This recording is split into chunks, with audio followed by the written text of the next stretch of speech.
Nafsu itu yang ada adalah menjadikan kau atau membiarkan seorang itu berada di dalam kebodohan. Itu yang disukai oleh nafsu. Karena kalau seseorang itu sudah belajar, dia akan semakin mengenal Allah Subhanahu wa taala, otomatis rasa takutnya kepada Allah itu akan muncul.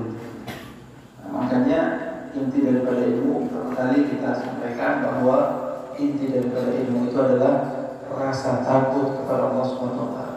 Makanya orang yang tidak punya rasa takut kepada Allah itu pertanda dia tidak punya ilmu yang diajarkan oleh Rasulullah SAW. Adapun kalau seandainya meskipun dia alim, belum tentu punya rasa takut. Berarti ilmu yang dia punya itu bukan ilmu yang sesuai dengan apa yang diajarkan oleh Rasulullah, diajarkan oleh sahabat, diajarkan oleh salafus saleh. Bukan seperti itu.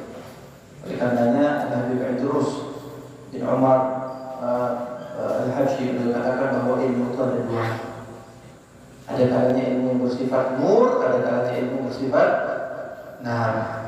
ada ilmu yang bersifat cahaya, ada ilmu yang bersifat api. Kalau yang bersifat cahaya itu bawaannya akan tenang. Tapi kalau yang ilmu tadi itu dengan bersifat api, orang yang tidak akan tenang. Siapa yang tenang hidup di atas api? Ada, dia akan semakin gelisah. Makanya banyak di luar sana itu orang alim tapi buat ulah. Orang alim tapi buat fitnah. Orang alim malah membingungkan umat. Itu karena pertanda dia tidak tenang disebabkan ilmunya bersifat bersifat api. Kemudian juga makanya berbeda tuh nafsu dengan ketenangan tadi. Kayaknya Sayyidina atau sahabat atau Sayyidina Nabi Allah Musa alaihissalam tatkala belajar dengan Sayyidina Khidir, tatkala belajar dengan Sayyidina Khidir, sebutkan dalam surat apa? Kahfi. Semua hafal Kahfi? Hafal Kahfi semuanya? Surat Kahfi. Baik. Ajib yang ada di dalam susunan apa? Susunan surat Al-Kahfi ayat yang menjelaskan tentang kejadian antara Sayyidina Musa dengan Sayyidina Khidir. Ajib. Jadi Sayyidina Nabi Musa ketika melihat apa yang dilakukan oleh Sayyidina Khidir ini bertentangan dengan ilmu zahir. Makanya orang kalau ilmunya tadi tidak bersifat nur, jangankan ilmu zahir, jangankan ilmu batin, ilmu zahir aja belum tentu dia dapatkan. Apalagi ilmu batin, ilmu hakikat sesuatu, ilmu hakikat, ilmu apa namanya, ilmu laduni, tidak mungkin mengatakan. Nah, Nabi Musa alaihissalam, dan wajar seorang Rasul itu memiliki ilmu zahir, itu memang hal yang wajar. Karena setiap Rasul itu akan bergantung pada hukum zahir. Tapi berbeda dengan Sayyidina Khidir. Makanya khilaf antara ulama, ini Sayyidina Khidir ini Nabi atau orang saleh. Nabi atau orang saleh atau wali. Ada yang mengatakan itu Nabi, ada yang mengatakan itu adalah wali min auliyaillah.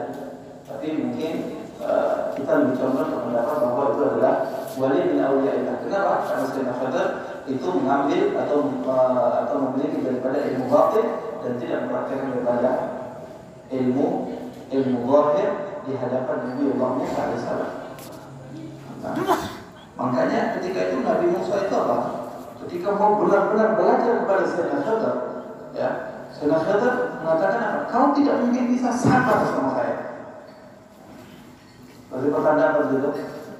Pertanda ada pertentangan. Makanya setiap murid terhadap gurunya bukan berarti murid ini belajar terhadap sesuatu yang dia mau. Karena kalau belajar terhadap sesuatu yang dia mau, dia tidak jadi apa-apa. Setiap murid itu belajar dan guru akan mengajarkan bukan apa yang dia inginkan, melainkan yang dia butuhkan. Jadi kalau aku belajar sesuai dengan tidak akan jadi apa-apa. Tapi belajarlah apa yang kau butuhkan. Karena sekarang ini agama Islam itu butuh ulama yang benar-benar ulama. Indonesia ini butuh orang yang benar-benar adil, orang jujur. Itu yang dibutuhkan. Jangan belajar sesuai dengan keinginanmu. Karena itu sangat-sangat kurang. Nah, Sayyidina Nabi Allah Musa alaihissalam dia mau belajar apa yang dia inginkan, sehingga muncul apa? Pertentangan terhadap gurunya. Padahal seandainya Nabi Musa itu bersabar terhadap gurunya Sayyidina yang lagi mengajarkan kepada dia ilmu yang dibutuhkan oleh Nabi Musa alaihissalam, pasti Nabi Musa itu akan mendapatkan ilmu yang begitu banyak. Oke, kita tutup dia. Kalian lihat di situ apa katanya? Amma safinatu fakana limasakin ya'maluna fil bahr fa'aradtu an a'ibaha wa kana wara'ahum malikun ya'khudhu safinati ghasba. Kemudian apa lagi? Ammal ghulam aywa fakhashina tughyan wa kufra fa aradna. Ya.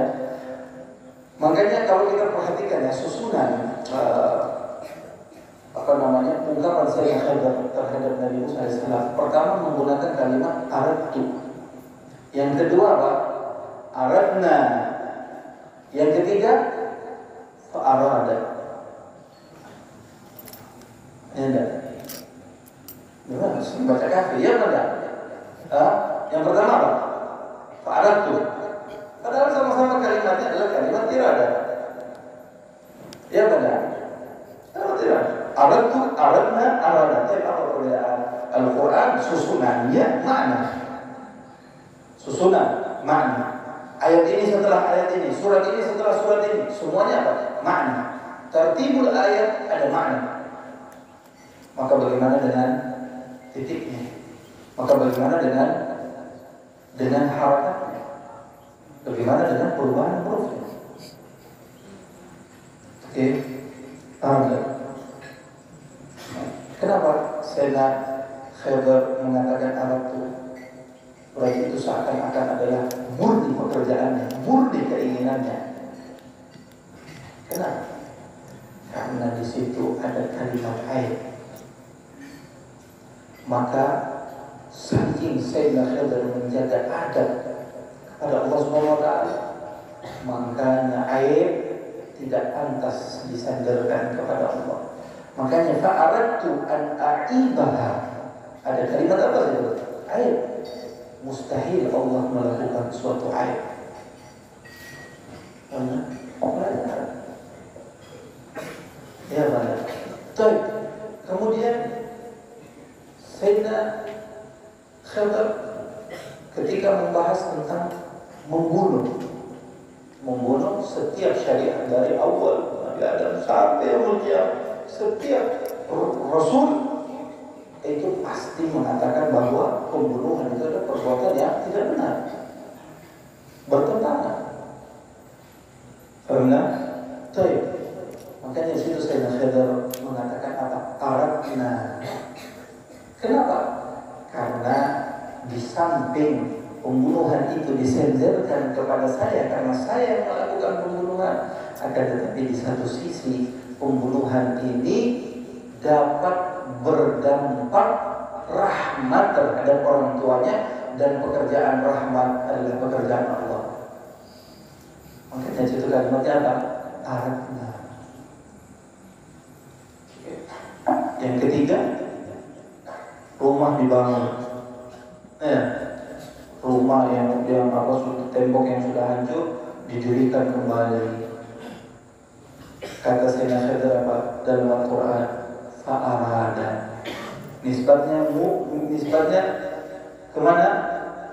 Nisbatnya itu adalah kepada Allah Subhanahu wa taala satu-satunya, karena ketika tembok itu rusak dibenarkan, maka itu adalah pekerjaan yang baik. Mengeluarkan, menyelamatkan harta anak yatim di situ, itu adalah perbuatan yang baik. Ya, dikarenakan orang tua anak ini adalah orang soleh, makanya Allah akhirnya apa? Ayat itu apa? Apa ayatnya? Fa'arada. Oke, gimana ayatnya? Jadi kecampur juga ayatnya.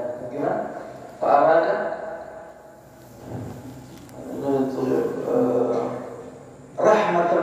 rabbik, ya. Rahmatan min rabbik itu pertanda apa? Pertanda rahmat. Makanya di situ menggunakan kalimat arada karena semuanya adalah pekerjaan-pekerjaan rahmat yang mana Allah Subhanahu wa taala bersifat Rahmanur Rahim, sehingga di sini ada pelajaran penting yang bisa kita ambil bahwasanya kalau mau belajar carilah ilmu yang kau butuhkan, bukan ilmu yang kau inginkan. Karena ikhwan dan a'izzah yang Allah Subhanahu wa taala, terlebih ini bulan Maulid. Lagi kita kembali ke bulan Maulid. Jangan jadi orang yang hadir Maulid itu cuma kebiasaan. Ya, Masya Allah, kota Banjar hadir ramai dengan majalis. Ya, apalagi kalau di bulan Maulid, Masya Allah, sehari berapa kali? Ya, ada yang 1 kali, 2 kali, 5 kali bahkan hadir Maulid. Taib, bagus, sempurna belum? Karena yang paling utama adalah ketika kau hadir di majelis Maulid, sunnah apa yang kau hidupkan di situ? Ya, sunnah apa? Ada orang cuma sekedar hadir, karena kalau udah hadir nanti orang pikir dia apa? Tidak suka Maulid, jadi hadir aja. Ya. Itu jangan sampai dilakukan oleh mukmin, yang sampai terlebih dilakukan oleh orang yang mengaku cinta kepada Nabi Sallallahu Alaihi Wasallam. Karena hadir saja itu belum cukup, tapi bagaimana caranya kau hidupkan sunnah-sunnah Nabi Sallallahu Alaihi Wasallam dalam dirimu, dalam lingkunganmu. Ini yang utama. Dan kemudian juga kalau kita juga perhatikan hal-hal yang berkaitan tentang Nabi SAW, kita teringat atau sering baca surat Duha. Sering baca surat Duha. Allah di dalam surat Duha itu secara tidak langsung ada mengisyaratkan akan kecemburuan. Ya, dan seperti itu kekasih, pengasih, ya, kalau mengaku cinta itu pasti cemburu terhadap orang yang dia cintai. Kalau syair-syair jahiliyah, ya, syair-syair jahiliyah itu ada yang mengatakan bahwasanya aku cemburu terhadap pasanganku ketika orang tuanya berbicara lemah lembut terhadap pasanganku. Nah, ini seperti itu. Aku sangat cemburu. Bahkan Sayyidina Ali mengatakan apa syairnya? Amma khufti ya'udil araka bitaghriha in kuntu min ahli al-qital qataltu ma faza minni ya siwaka. Dan Ali mengatakan sama siwak yang dipakai oleh Sayyidatuna Fatimah Az-Zahra. Siwak yang dipakai oleh Sayyidatuna Fatimah Az-Zahra dilihat oleh Sayyidina Ali, dipegang oleh Sayyidina Ali, sampai Sayyidina Ali bilang, ya siwak, kau nggak takut sama saya? Kau nggak takut sama saya? Kau itu menyentuh daripada diri istriku. Kalau kau ini orang yang bisa berperang, sudah dari dulu saya perangi kau.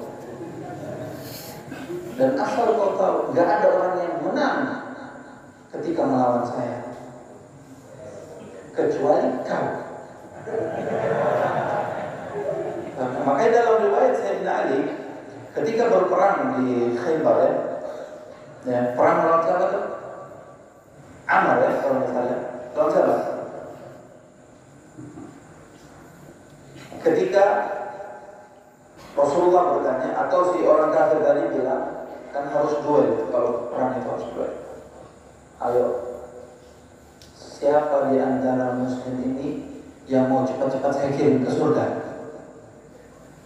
Kata si orang kafir. Lalu akhirnya Sayyidina Ali mengatakan, ana ya Rasulullah. Akhirnya Nabi diam. Ya, orang ngomong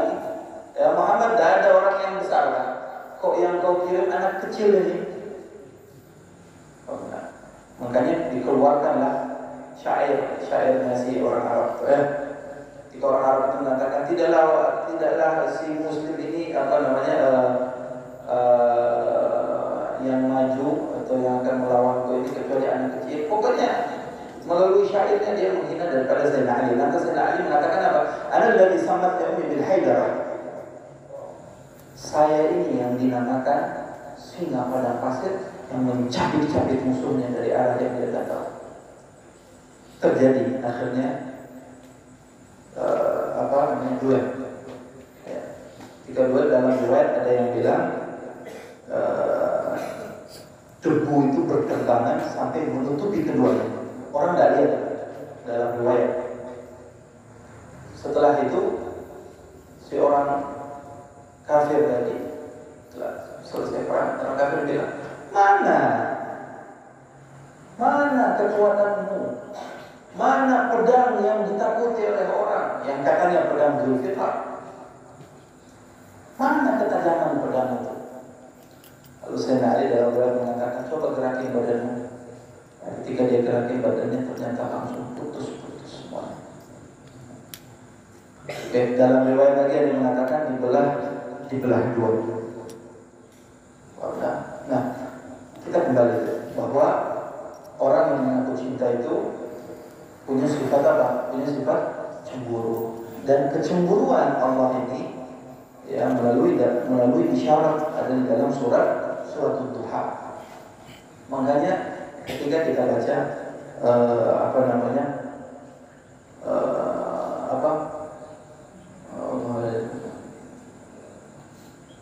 alam yajidka yatiman fa bukannya alam yajidka engkau ya, bukannya engkau adalah orang anak yatim. Yajidka fa'a seharusnya fa'awaka, tapi ada kanya. Apa artinya awak? Awal itu artinya memeluk, merangkul. Jadi Allah tidak menyebutkan kaf di situ karena siapa yang mau kekasihnya berada di dalam rangkulan orang lain. Jadi makanya hikmah besar sangat ayatul Quran kalau untuk belajar dan ini adalah takhasus kalian. Kalian ada tulabul ilm yang kalian pelajari adalah syariat. Semuanya berujung pada ada dalam Al-Quran. Makanya sedangkan ayat itu sendiri diawali dengan wadduha wal laili idza saja ma wadda'aka rabbuka wa ma qala. Juga di dalam qala itu tidak ada kafnya. Makanya ada huruf yang dibuang berarti ada ziyadatul ma'na. Ya, adanya huruf ziyadatul ma'na. Dihilangkan huruf ziyadatul ma'na. Jadi enggak ada makna yang kurang dalam Al-Quran itu. Oke. Nah, jadi mawadda'aka ada kafnya. Loh, kenapa ada kafnya? Karena itu adalah taudiyah. Apa itu taudiyah? Bye-bye. Enggak. Kayaknya dikatakan ma tidak pernah. Makanya ma itu kalau berada dalam fi'il madhi itu artinya apa? Benar-benar tahqiq, tidak ada sama sekali. Ma wadda'aka, tidak pernah Allah itu apa? Meninggalkan. Nah, biasanya taudiyah itu bye-bye itu antara kekasih dan yang mengasihi. Makanya Allah bilang tidak ada sama sekali. Ma wadda'aka rabbuka wa ma qala. Qala artinya apa? Benci. Qala artinya menisbatkan kebencian sama kekasih pun tidak Allah lakukan. Padahal bisa jadi Allah bilang apa? Dia tidak pernah meninggalkan kau dan tidak pernah membencimu. Tapi tidak Allah lakukan. Karena apa? Menisbatkan saja itu sudah tidak pantas. Makanya kalau mau mengetahui tentang hakikatul mahabbah, baca Quran. Salah satunya baca surat Duha. Makanya surat Duha ini adalah salah satu surat yang dibanggakan oleh Rasulullah SAW. Oke, wama qala, bukan wama qala. Tidak ada nisbat kaf itu tidak ada. Dan juga sebenarnya itu berbeda ya. Nah, itu sebenarnya berbeda. Sama seperti ketika ada orang bilang kau ini suka mencaci, kau ini mencaci. Beda ketika kita bilang masa bentuk. Artinya apa? Saya tidak pernah mencacimu. Pernah? Berarti saya apa? Memang tidak pernah mencaci. Tapi ketika kita mengatakan atau saya mengatakan masa bentuk, berarti apa? Sama gak artinya? Beda. Kalau masalah bentuk, saya tidak pernah mencacimu, boleh jadi saya pernah mencaci orang lain. Tapi kalau masalah bentuk, saya tidak pernah mencacimu, tidak pernah mencaci kau, dan tidak pernah mencaci orang selain kau. Di situ Allah bilang apa? Allah bilang, ma'akala, saya tidak pernah membencimu dan tidak pernah membenci orang selainmu. Oleh karena sifatnya Allah Rahmanur Rahim, siapapun yang datang kepadanya membawa dosa sebesar apapun, kau akan dapati Allah Subhanahu wa taala menyediakan daripada maghfirahnya sebesar, bahkan lebih besar daripada dosa yang kau bawa. Makanya bukan wa ma khalaqaka, tapi wa ma khala, tidak pernah membenci siapapun, termasuk kita umat Nabi Sallallahu Alaihi Wasallam. Oleh karenanya itu sebagai isyarat bahwasanya sang pecinta, sang pengasih akan senantiasa mencintai orang yang dia cintai dan juga orang-orang yang ada kaitannya dengan kekasihnya. Siapa? Umatnya. Oke. Nah, ini sudah berapa menit kita? Ini sudah jam 10. Ya. Ayo. Ikhwan yang dimuliakan Allah Subhanahu wa taala. Nah, itu tadi apa namanya? Wadduha wal laili idza saja ma wadda'aka rabbuka wa ma qala. Kemudian wal akhiratu khairun laka min al-ula wa sawfa yu'tika rabbuka fatarda alam yajidka yatiman. Semua ini isyarat, Pak. Semua apa? Semua ada isyarat. Makanya dalam hukum, nah kita itu kalau bicara santai begini, nah ini santai ya. Kita biasanya itu suka sambil membawa hukum-hukum ada kaitannya dengan hukum. Ya. Nah, itu bisa menjadi faedah penting. Dalalatul isyarah, kalau kita membaca fikih, ya, dalalatul isyarah. Karena dulu kita itu disuruh sama ustaz kita untuk menulis. Ya. Menulis itu mengambil hukum menggunakan dalil isyarat dari Kitabul Minhaj. Ya. Nah, di antaranya adalah apa? Hadis Rasulullah SAW yang ada kaitannya dengan dalil isyarat dalam hukumnya. Nabi ketika bilang, "Idza waqa'a ad-dubab fi ina'i ahadikum falyurmisha." Kalau gelas kalian kejatuhan laut, falyurmisha, maka hendaklah dia celup. Hendaklah celup. Ini air banyak atau sedikit? Sedikit ya. Nabi bilang ina itu pasti sedikit. Berarti pasti apa? Kurang dari 20.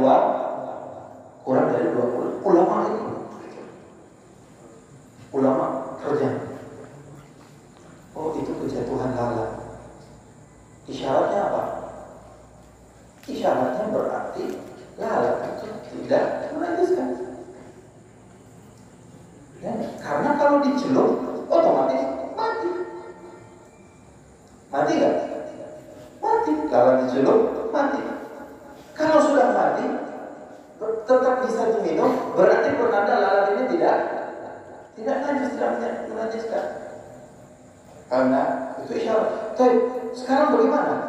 Kalau dia tidak menajiskan? Kalau dia tidak menajiskan, ya, dicari lagi sama ulama. Alasannya apa sampai Nabi itu mengatakan lalat itu tidak menajiskan melalui dalil isyarat? Oh, ternyata karena dia itu darahnya tidak mengalir. Akhirnya barulah mereka mengkiaskan. Hewan manapun yang jatuh di dalam air kurang dari 2 bulan, yang mana hewan tersebut darahnya tidak mengalir, maka dia tidak menajiskan air. Ada nggak dalam fikih? Ada dalam fikih. Itu diambil dari mana? Dari syarah. Karena dari hadis tadi. Nah, jadi begitu juga. Mawada'aka rabbuka wa ma qala, itu isyarat. Isyarat seperti apa? Tadi sudah kita jelaskan. Alam yajidka yatiman fa'awa, itu isyarat kecemburuan. Ya, isyarat kecemburuan. Sehingga saking Allah cemburu terhadap Nabi SAW, sampai-sampai ketika Nabi di usia anak yang mulai mengerti akan kasih sayang ibunya, yang mana anak itu tidak terpisah lagi sama ibunya, saking sayang sama ibunya, Allah ambil ibunya. Supaya apa? Supaya Rasulullah murni hanya kepada Allah SWT. Alam yajidka yatiman fa'awa wa wajadaka dhalan. Ada tanya? Kenapa? Loh, kenapa bukan fahadaka? Karena hidayah itu adalah Rasulullah SAW. Apa namanya? Wajadaka dhalan wa wajadaka a'ilan.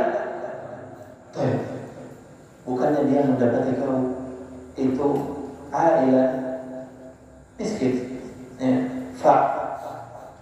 Fa'arna, ada kanya di situ. Kenapa? Isyarat. Kaf itu di satu sisi juga artinya adalah kepemilikan, ya. Dikarenakan apa? Al-Quran mengisyaratkan bahwasanya baginda Nabi SAW seperti apapun harta yang dia miliki, yang dia punya, itu tidak akan sampai kepemilikannya kepada Rasulullah, atau tidak akan sampai kepemilikan itu harta tadi di bawah ke rumahnya, melainkan harta itu sudah habis duluan. Makanya kekayaan Nabi bukan untuk dirinya, melainkan untuk siapa? Untuk umatnya. Makanya tidak dinisbatkan kekayaan itu kepada diri Rasulullah SAW. Wajadaka a'ilan, bukan fa'arna. Maka Allah tidak memperkaya Rasulullah SAW, karena Rasulullah kapanpun dapat seberapapun yang didapat oleh Rasulullah itu akan dibagi-bagikan.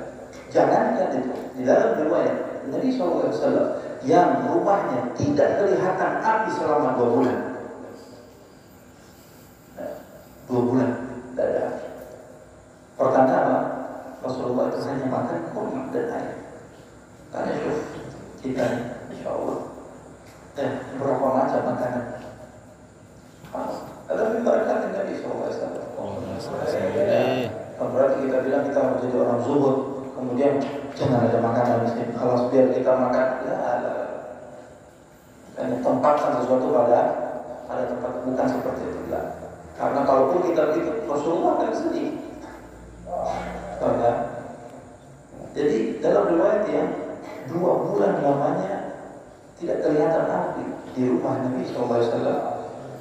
Lantas ketika beliau di masjid, ada orang masuk berdiri, Muhammad, yang terkenal atau sudah didengar di telinganya orang Badui bahwa beliau adalah sosok yang dermawan. Di mana? Itu. Ketika orang tadi masuk lalu mengatakan, ya Muhammad, saya tidak punya makanan di rumah, saya minta makan. Apa kata Rasulullah? Rasulullah mengatakan, ya fulan, kau kalau minta sama saya tidak punya sekarang. Di rumahku juga lagi kosong makanan. Akan tetapi kau masuk ke pasar, cari makanan apa yang kau mau, utang, catat, saya yang bayar. Sampai seperti itu. Tidak punya bukan berarti melepas. Tidak punya, akan tetapi apa? Masih punya cara lain. Makanya dia di dalam surat apa? Al-Ma'un, ara'aita alladhi yukadzibu bid-din fadzalika alladhi yad'u al-yatim wala, apa artinya yahuddu ala ta'am miskin?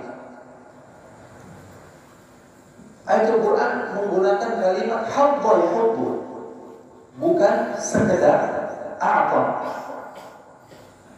Kalau a'ta, dia tidak memberikan, bisa menjadi dalil syahid bahwasanya saya nggak punya apa yang saya beri. Saya nggak punya apa-apa, saya nggak memberi. Terlepas berarti apa hukuman untuk saya. Tapi Islam, Al-Quran bukan a'ta yu'ti, melainkan hadda yahuddu. Tahu artinya hadda yahuddu apa? Hadda yahuddu, kalau nggak punya sesuatu untuk kau berikan, untuk memberi makan kepada orang, boleh ya untuk ada atau ada miskinkan, bukan berarti kau terlepas, putus tanggung jawab dari dia. Karena apa? Kau harus mencari orang yang sanggup untuk membantu orang yang membutuhkan. Makanya kalau ada orang datang sama kau, saya minta sesuatu, oh saya nggak punya, belum selesai tanggung jawab. Karena kau harus cari dulu siapa orang-orang yang mampu di sekeliling sini. Guna untuk apa? Guna untuk saya sodorkan bantuan untuk dia. Kalau misalnya enggak, kau termasuk daripada orang-orang yang dusta terhadap agama. Ara'aita alladhi yukadzibu bid-din fadzalika alladhi yad'u al-yatim wa la yahuddu 'ala ta'amil miskin. Oke. Makanya dilakukan oleh Rasulullah apa?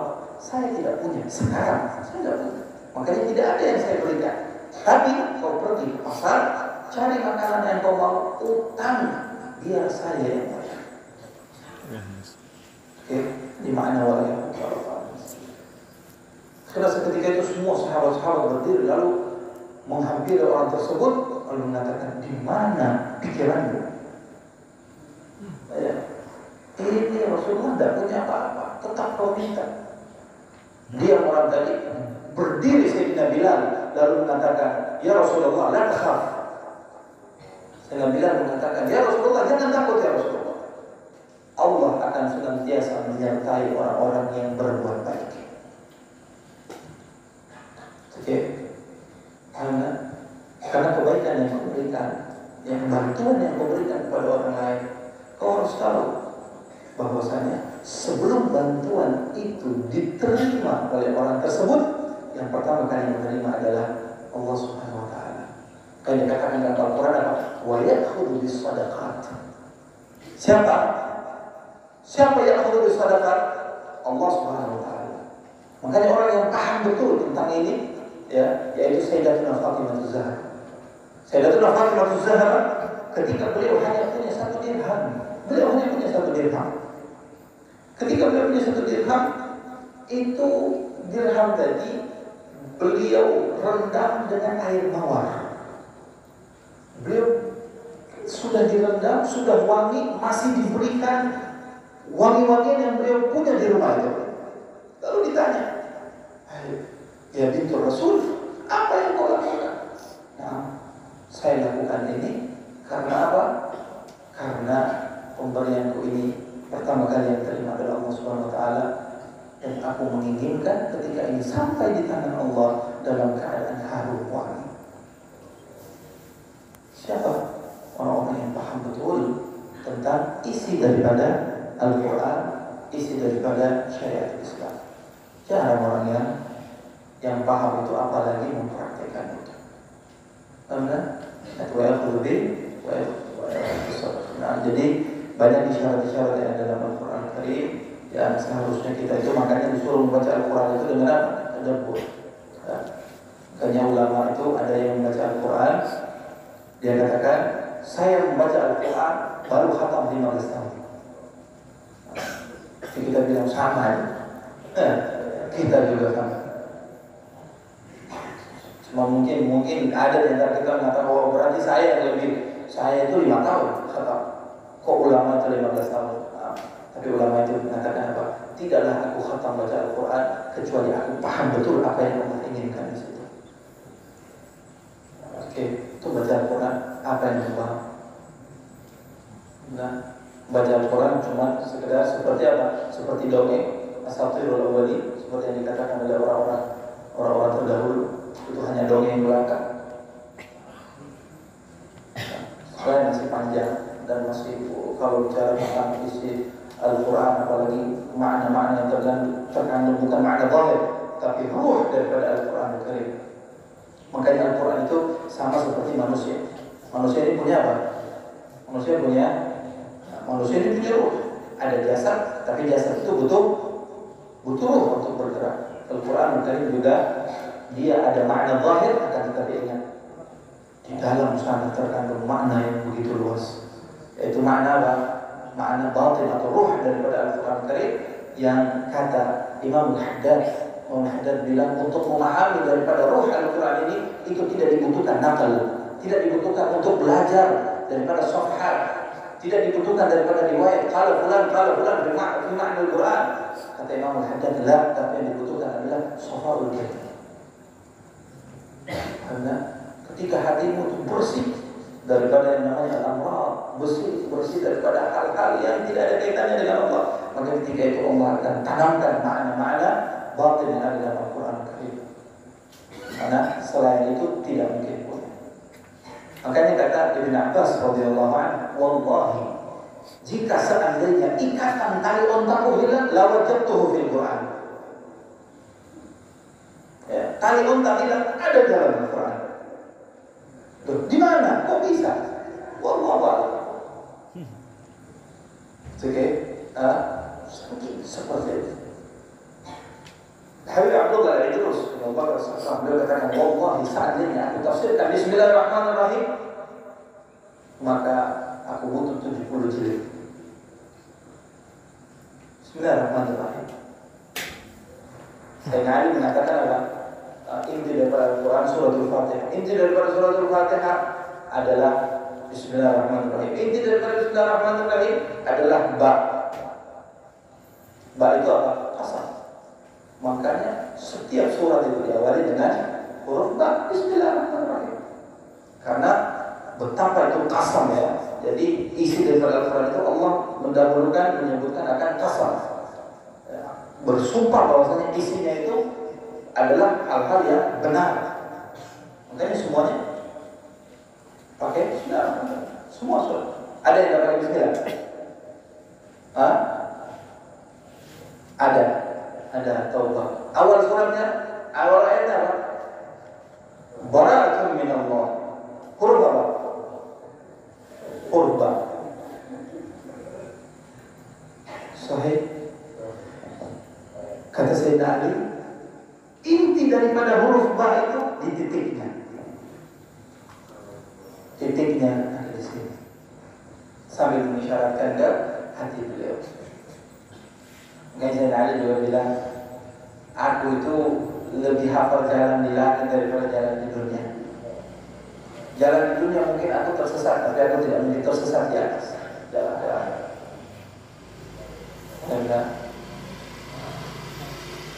Karenanya kalau melihat sudah 1 jam, sudah 1 jaman, jadi sedikit tapi bermanfaat itu apa namanya?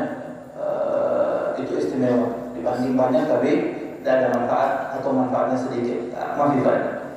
Jadi kita jauh-jauh datang dari Malang tujuannya untuk nafa di apa namanya, untuk orang-orang yang ada kaitannya nisbatnya dengan Nabi Sallallahu Alaihi Wasallam. Kalau bukan karena itu perjalanan kita orang juga percuma.